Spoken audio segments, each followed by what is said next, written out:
Hello, everyone, and welcome back. This is your girl, Tracie L James, your business growth strategist. And today I am here once again with an amazing, awesome, absolutely extraordinary woman who is here to share all the goodness that she has to share with you about being a woman in business. All right. And this is a really, really special interview for me, y'all, because this is my girl, my friend, my Sarah. That's right. This is another beautiful woman of Alpha Kappa Alpha Sorority Incorporated. I am so excited to have the one and only Dr. Shana D. Lewis. That's right. I got Dr. Shana in the house. Miss TEDx speaker, transformation leader, licensed professional counselor, and the founder and head of Her Voice. Yes, that's what I'm talking about, y'all. That's who I have in the house today. So do me a favor. Let's welcome my girl, Dr. Shana. Hello, hello. Honey bun, it is so good to have you here today. Happy to be here, sis. Hey, listen, when I decided to feature amazing business women this year, there was no way in the world I could do it without my girl, the one and only Dr. Shana. Okay, y'all?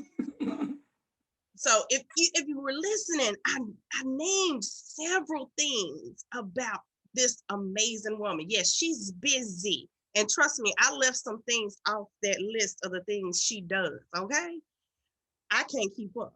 That's just how dynamic this woman is. But the amazing thing about this woman is that she also, in the process of doing all of these things, she's a wife, she's a mother, and she also takes the time for that wonderful thing called self-care, honey bun. Yes, she does. So, Shana, one of the things I ask every person I interview is this two-part question. Is who are you and why do you do what you do? Okay, well, let's jump right in then. We're going to go on the deep end. Okay. Who am I and why do I do what I do? Well, when I think about who I am, there's lots of words that come to mind. You said a few about what I do as a licensed professional counselor, as a founder of Her Voice. But one of the things when I say who I am really a servant. I am a servant, Tracie. And I am an obedient child because I've been called to do all the things that I do. I am not here on assignment alone. I was sent to do these things. Some of them at times against my will, because I said, where am I fit that at, Lord? There's no room for that, Jesus. But I know he will always give provision where there is an assignment that has been given. So I am really a servant, an obedient child that's here to do the work that I've been called to do. And really that's my why as well too. One of the things that I'm really clear about, and I'm one of those folks, I mean, as I just said, spirit is huge for me. Everything I do is wrapped inside of spirit. And for me, the call to help women was very loud and clear. I am Dr. Shana because of the call to help women and do it in a way that is impactful, that crosses boundaries and borders in all kinds of ways. And so for me, if mama ain't right, ain't nobody right. And so I make it my business to make sure that everything I do pours back into us because we are the heartbeat of our families. We are the heartbeat of this world, of our communities. And if we're not together, things will absolutely fall apart. So that's why I do what I do. Make sure I keep my sisters together. All right. I always love it when you say, if mama not right, ain't nobody right. I mean, because that is so true. Because I know for me, I am, I'm divorced. I'm a single mom. And if I'm not right, I can't take care of nobody else, no matter how hard I try. And trust me, I have tried to give from that empty cup plenty of times. But I'm never giving the best of me. I'm always giving the worst part of me in that space. So I love that, and your passion for women and really helping them have that extraordinary life. Yep. So, was there a pivotal moment that really opened up this vision, your purpose in life? Was there just a key moment, or was it like a series of things that happened? It was definitely a series because for me, I always knew. It's funny though how I got to the place of helping women because as a child, I was bullied by girls. And so I really grew up with a difficult relationship with females because of that. I didn't trust us. I was not vulnerable, open to us. I looked at us with side eyes, like you acting like you my friend, but you probably not. So I walked in as an adult woman with this tainted view of who we are. Um, and so for me, the moments when really literally calling came over my life to help women, I was one who said I would never go back to school. I had my master's degree. I was already counseling and practicing on my own. I was good. I was literally in San Francisco, California. I never forget that. I was at a conference. And what I know now is sometimes you got to get away to a quiet place out of your familiar surroundings to hear the message that's actually for you. So I'm there, I'm, with colleagues. I don't know these people, but everybody's talking about what they're doing and all these things. And some of them had PhDs, some of them didn't. And I'm like, girl, I don't need that. Tell me what you found out and I'll see if I like it. I mean, research, I don't want to do any of that. So literally I went back to my room, Tracie, and I'm sitting there and the Lord just came all over me, was like, you're going back to school because you need to help women. I'm saying, I'm sorry, say what? I'm doing what? That's not, now that wasn't in my plan. See, I had other plans on what I was going to do. And so it was literally that moment. I'm like, okay. You know how you feel like I'm being punked right now? Like I have said multiple times, this is not what I'm doing. I've told it to my family. They have said it and they did not win. I'm like, I ain't doing that. It sounds cute, but who's going to do the work? Dr. Shana sound real cute. Who's going to do the work?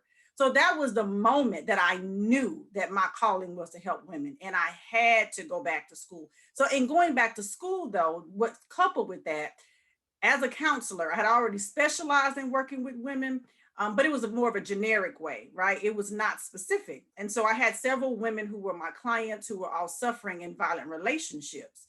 And as a clinician, I was rendered helpless. I did not know how to help. She would show up.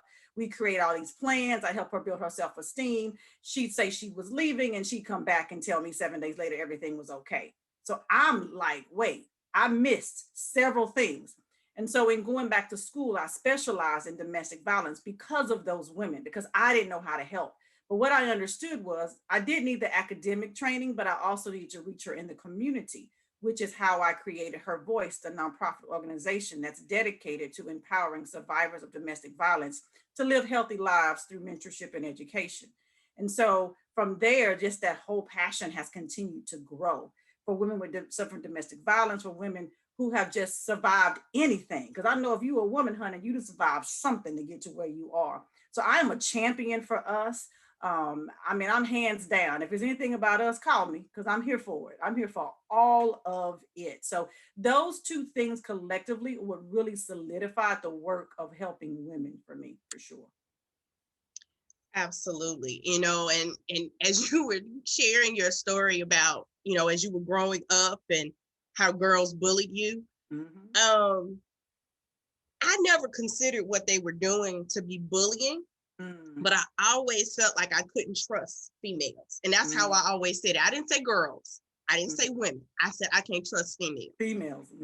Because so often people would get close to me and then they would flip on me and then share all my business, because I'm an extrovert. I love talking to people.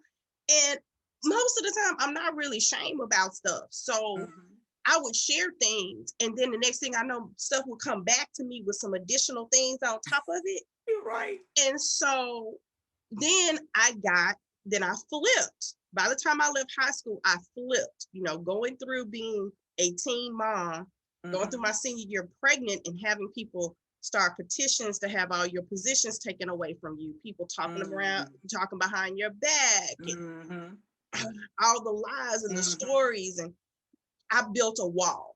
So when I got to college, you had to really prove yourself as a female. Yeah. Yeah. Because initially I wasn't even going to pledge. Because I was like, I ain't trusting y'all.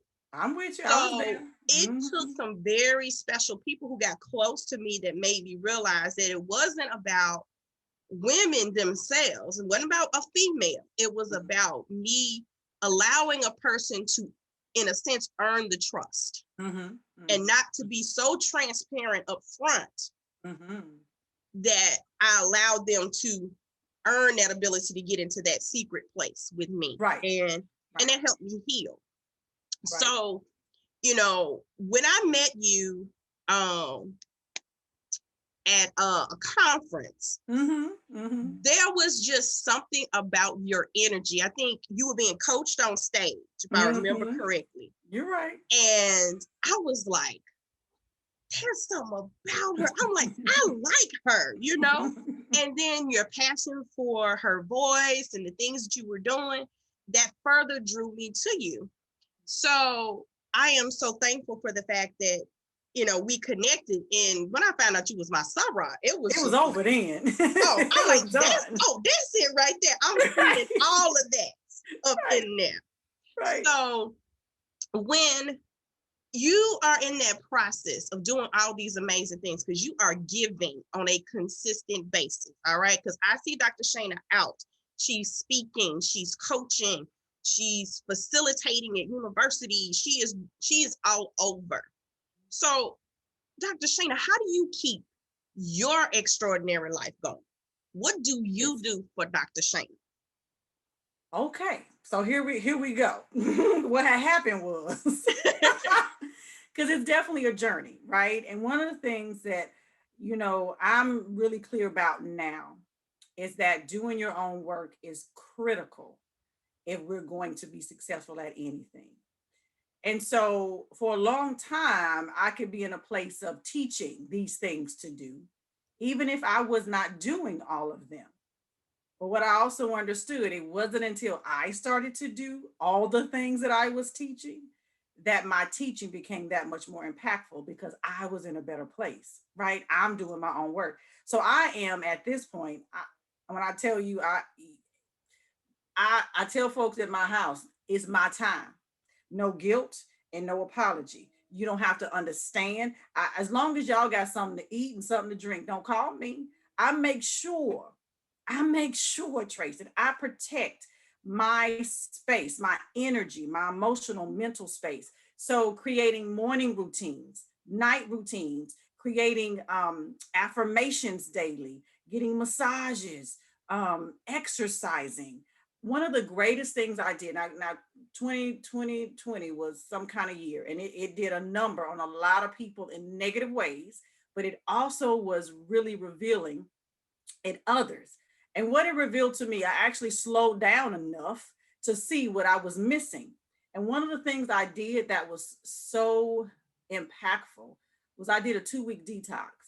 And when I tell you, as a level of self-care, I encourage any woman, if she's never done a detox, if there's a medical reason for you not to do one, then that's different. Talk to your doctor. But if you don't have any medical anything precluding you medically, a detox, that was the best. It gave me clarity. It cleansed out all of the toxins, I didn't even know how fuzzy I was until I got clear. Right. And I mean, those 2 weeks I released weight, but I released a whole lot of other junk too that I didn't need. And it put me in a space of having this energy where I was able to connect in ways I never had before. Like, that was amazing. So that was around August of 2020 when I did that. And after that, I mean, I was on the road with all things because I put myself first. No guilt and no apology. So you can't create extraordinary lives if you are somewhere way down on the end of your list. It's not going to happen. That's somebody else's extraordinary life. That's not yours. And that's what I'm clear about. And that's what I help teach women right now, to get that alignment, mind, body, and spirit. Take care of all parts of you in order for you to really be in the space of being pointed to your purpose. So you're doing the thing you've been called to do. But for me, it's non-negotiable at period, point blank. Mm-mm. Absolutely, absolutely. I mean, I will chime in because I had tried to do these different little detoxes before, doing the green smoothie and all of that kind of stuff. And I'm not talking against these. Okay, they just didn't work for me. They didn't really work for me. But when I did a full detox that was more than just my digestive tract, it was for heavy metals. And really just cleansing my body and eating clean in the process of doing this. Yes. It changed all kinds of things. Energy level, my mental, that mental fog that comes in when you get over 40. Listen. It just lifted. And now I feel like I'm actually, when I do work out, I actually do feel like I'm getting the benefit of the working out. And so I love how you say doing it unapologetically without any regrets or guilt. Because I think that's one of the things that so many women have the difficulty to do, is to do for themselves. I mean, because actually, I thought about you this morning. I was on a coaching session with one of my clients, female attorney. Okay. Literally, first thing out her mouth this morning when I asked her how she was doing was, I'm just tired. And I'm like, okay, hold on, rewind. Let me put the agenda to the side. Let's talk. And she's working. Has not been off since New Year's Day. She has worked every day since New Year's Day. And I'm like, okay. When you say you're working every day, how many hours are you? Are you working? Good question. 80 hours. 80 hours a week the last few weeks. Oh my God. And I'm like, okay, hold on. Yeah, we need to rewind. Yeah, we do. And so I literally had to have a conversation with her about boundaries. And I know you talk about this in great detail. So what I want you to do right now, I want you to talk about how, as a female entrepreneur, how can we set boundaries to protect ourselves so we don't end up in this space of burnout? Yes, and tired. Yes. Listen, so I teach boundaries, and there's a key formula. There's two kinds of boundaries. Let's just be clear. There's two kinds. There's waterfalls and there's doors. A door boundary is every time you show up, you're going to hit your head. If you don't have a key to get in this door, you can use all your strength. You're going to bust your head because you do not have a key to get in. Access has been denied, right? Then there's waterfalls. Waterfalls are where I show up and you told me, I'm not doing this and not doing that or whatever. But when I peek my head through, you let me through. And you were like, oh, okay, well, maybe this time I will. And then you peep again, right? So now what you've done is you create situations people don't trust or believe what you say. That's a problem. So the kinds of boundaries we need to create that need to be more doors than waterfalls are with time, energy, space, and emotion. So our time is we only get a finite amount of time. There's only 24 hours in a day, period. And so many of us will extend ourselves. And I say us, I'm in the number. I am still in the process, right? I'm on the same journey with all the women who are listening to this right now. And one of the greatest words, most powerful words that we need to learn how to say is no. Because our time, every time you say yes to something, you're saying no to something else. And in many cases for us, the no we're saying no to is us. Because I'm saying yes to you all the time. I'm saying yes to them all the time, which means I can't do two things at one time. So being very careful with your time. And part of that is getting organized, because I can't set a boundary with time with other people when I don't have one for myself. When I don't say I'm working from X to X and these times I'm doing this. So I have become very purposeful and intentional about creating structure around my days and what I do during my day, right? And so the more I've progressed in this field, the more important that has become, because there's more to do, but I only had the same amount of time. Right. So creating your own structure, learning to say no to other people helps you be able to have that boundary of time.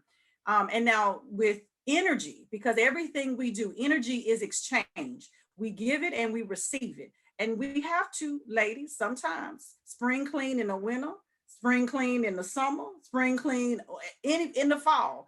Because check your front row, as my sister Tracie L James will tell you, because your front row, sometimes I say whoever's in your front row has point blank range access to you. Bullets will shoot to kill. And if you give them that close access, they will suck your energy dry and you won't have anything left. But you let them in the room and you let them in that space just because they've been there. She's been your girl for 20 years, but if she's sucking you up, sis, what I'm saying is it may be time to spring clean. Yeah, it's December, it's January, it's February, it's March, whatever it is, spring clean. And it's okay. Okay. So the energy and people will I call them, vampires, because if you let them suck it from you, they'll take it. People are going to do what's in their best interest, not yours.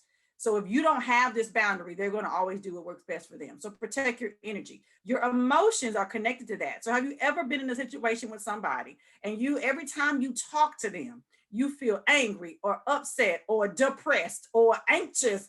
Every time you walk away, you feel depleted. So folks ask me, well, Dr. Shana, how do you know when it's time for a relationship to end? And you insert whatever kind of relationship it is. When you don't feel that there is some reciprocity, when you are feeling that you are depleted as opposed to added to because of the relationship. And I'm not talking about money, ladies. I'm talking about positive energy, encouragement, motivation. Because the women that are in my circle, it's small. I know a whole bunch of folks, yes, but the circle of actual influence is not that big, because the energy and the emotional connection we have is very aligned. So it becomes important that you protect that space, because your emotional self will be depleted and you won't have anything to give to yourself or the folks you love at the end of the day. Okay. So that's your energy, your time, your emotion. And we understand space, because what you don't like is folks all up in your face and you say, give me 50 feet. It's the same in every other area. We just don't think about it in the same way. So creating that nice therapeutic barrier, like you can call it that, allows us to function well. We need boundaries. Those lines tell other folks how to operate with you, how to treat you, how you're going to respond. So there's no questions. You know when you show up what you're getting, if your boundaries are accurate. Consistent is important. So I'm just encouraging us all, figure out what boundaries you need, but do not create a boundary that you do not think you can maintain. Because the moment you create it, you back up on it, I don't trust you anymore. So you need to be careful. And if it's just one at a time, don't just go do them all. Just start with one. That'll be enough. That's it. That's it. I mean, the consistency is the deal. Yep. When I was operating my dance studio, I used to get all these calls. Hey, can you bring your kids to perform? Hey, can you bring the performing group to perform? And it was just nonstop. And now let's understand, all of these were community events. Nobody wanted to pay. So if you ain't give me no money, it required time to prep for the event. Yeah. And it generally was last minute. The request was never with time to plan for it. And I was constantly saying yes, because initially it was like, I got a new studio. Right. I need to get my name out and all of this. Right. And I realized I was overdoing it, but I'm gonna be honest, when it came down to kids, I tended to not want to say no, right? Right. And then finally one day, after I'd had a conversation with somebody on my front row who holds me accountable, he was like, look, these people are using you because they know they can get you for free and they know they can get you at the last minute. They're not gonna plan. They're gonna wait to the last minute. They're going to not pay you and they're not gonna respect your time. So you need to start demanding that respect. And I was uncomfortable at first until I got this phone call from a promoter who was doing an event. Now this is a ticketed event, so it wasn't a free, open to the public event. Right. So he was gonna make some money off of this event, right?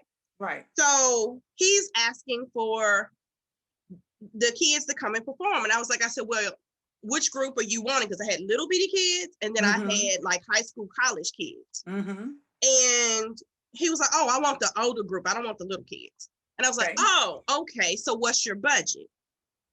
Good question. And he was like, well, what do you mean? I got there and I said, it's a ticketed event, right? So there has to be a budget. And he was like, well, yeah, but I was thinking, to give your company some exposure. And before I knew it, it wasn't even a conscious thought. This is what I said to him. I said, I've been exposed so much that I should be arrested for indecent exposure. So you will have to let me know what the budget is. I said, like, well, I don't understand. Just come and do something you've already done. I said, no. Understand, anything we do is going to require rehearsal. Yes. It requires costuming. It requires the parents to get their kids there. And if the parents can't, that means I have to get in my van and pick them up and bring them and take them home. And generally, I have to feed them while they're with me. So in order for me to be able to do this, you're going to have to come up out some cash, right? Right. And he quickly decided that he didn't need my group. Okay. And I picked up the phone and called some of my cohorts and said, hey, so-and-so looking for groups to perform. Ask him for budget. Yeah. I said, because it's last minute, because literally it was less than 2 weeks prior. Right. So you're right. It's about being consistent. And so from that point forward, I had to do the same thing every single time somebody called me. Hey, is this a ticketed event or a free community event? Oh, it's a free community event. Okay. What's the purpose? And if they called me less than 2 weeks in advance, the automatic answer was no. I had to put my guidelines in place. Damn right. And once I got consistent, guess whose phone quit ringing? At the last minute, at least. Right, exactly. People started planning for us ahead of time. Right, ahead of time. It changed the concept. So don't be afraid to say no. Don't be afraid to set the boundaries, because you can have that extraordinary life and still be engaged and involved, but people just need to respect your space and your time. Yes. And as women, we struggle sometimes with only respecting our own value and the value that we bring to a table. And so we may feel like, well, I really shouldn't ask for that much, or I shouldn't ask at all. Or like you say, I'm trying to get myself out there. And we really do that. Some of that is our own relationship with money. Some of us have, negative relationships with money that come from another place, right? Childhood or whatever, how we grew up. But just as women in general, we need to do a better job of understanding the value that you bring to whatever it is you do. When you show up in excellence, that deserves to be honored in the appropriate way, as it would for anyone else who showed up and did what you did. And that's fair. But we struggle with that for sure. Yeah, that space of understanding our worth. And yes, ma'am. So much of that is conditioning. It is. And you have to be intentional to overcome that, because I still, people will see me and they're like, well, girl, you are just courageous and you doing all these things and da-da-da-da. And Dr. Shana will tell you, I will procrastinate. I will hide. I will come up with excuses. That's right, Miss Excuse Proof. We'll still make excuses. But that's why people like Dr. Shana are on my front row to go, really? And hold me accountable. So we have to help each other be able to take that step, to step into our extraordinary life. So Dr. Shana, as we wrap up, I want to give you an opportunity just to speak to women entrepreneurs. What is something you would like to provide to them? A piece of advice, some direction, some guidance as they build these amazing businesses that they are currently putting all their efforts into. What do you want to share? I want us to know, and this is important. It's something that I had to learn in my process. I'm 20 years in this game of professional as a counselor, 12 years as an entrepreneur, serialpreneur, lots of ventures that I've done. And the thing that I want us to really be clear about is make sure that the energy you're spending, the time, the money, the efforts that you're putting in is into the dream, that's into the thing that is your passion. Stop comparing yourself to folks around you. Stop chasing somebody else's dream and get clear about your own. See, part of our problem is, and this goes all the way back even to just living extraordinary lives, period, is that we end up living somebody else's life because we're looking for somebody else's applause or somebody else's validation, when the reality is it's your story, sis. It's your life. It's already validated because it's yours. You don't need someone else's approval. And so we compare ourselves to other people thinking, well, I don't have what she has and I'm not doing what she's doing. And look what she's, so let me go do what she's doing. No, that was the dream given to her, the purpose given to her. What's yours? And again, sometimes we got to get to a quiet place to sit down and be still before we can really hear that thing. Because I thought I was walking in my whole purpose. I found out you on the path, but you ain't quite on the whole road. So let me steer you there. And so there have been times that I probably said yes to some things that I probably should have said no to, because I was in that vein of, well, they doing it, it's looking good. And it wasn't for me. And when we do those things, this is how you know when it wasn't for you. When you struggle, like I mean excessively, you can't sleep, your nerves is bad, you can get it done, because I know we can show up in a lot of ways, but it is not that hard. It's not. When it's for you, that pay, that flow shows up and you just ride right into it. Don't mean you don't work for it, but I'm saying there's not this resistance that you're met with because it was for you. So get clear, sis, about what's for you and walk in the lane of your genius, not somebody else's. We really are in a place. I had a summit, the Your Extraordinary Life Summit, a few months ago, and one of the guests, she said, as women, we need to learn that we don't need to compete with each other, that we really are here to complete each other.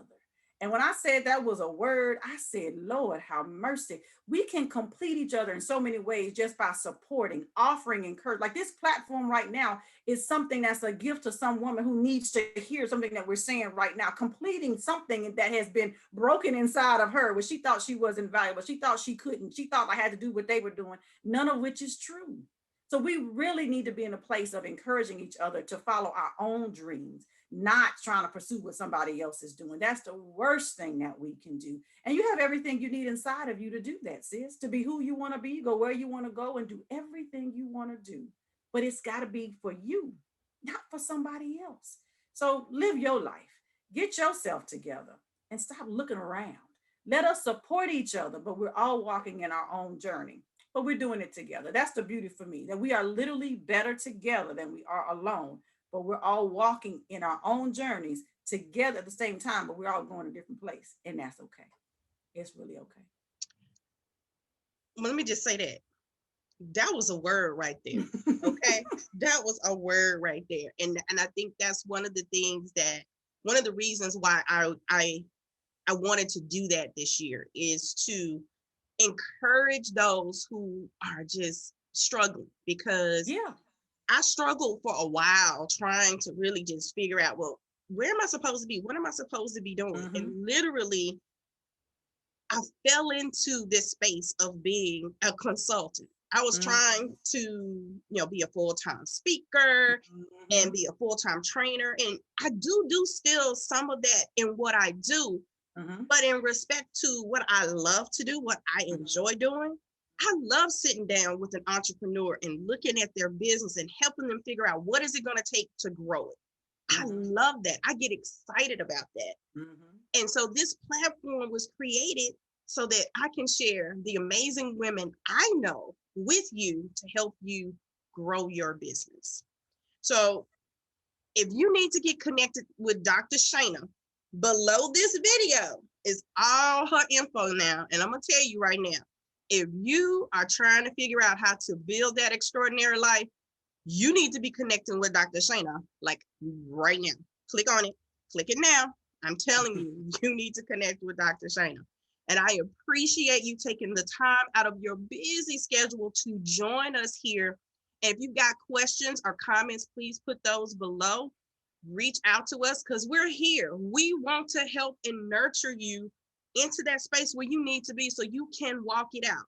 One of the reasons that my mantra is solutions, not excuses, is that every excuse has a solution. And every issue that's in this world, someone was created to fill it. Is that person you? We need you walking in your purpose. So, Dr. Shana, I want to thank you again for joining me today and taking a moment in between all those amazing things that you do to be here today. I truly appreciate you. Let's give her a round of applause, y'all. Woo. You're welcome. My pleasure, sis. All right. Well, thank you all so much. And I will see you next time right back here. And we're going to talk about solutions, not excuses. Take care, y'all. Love you.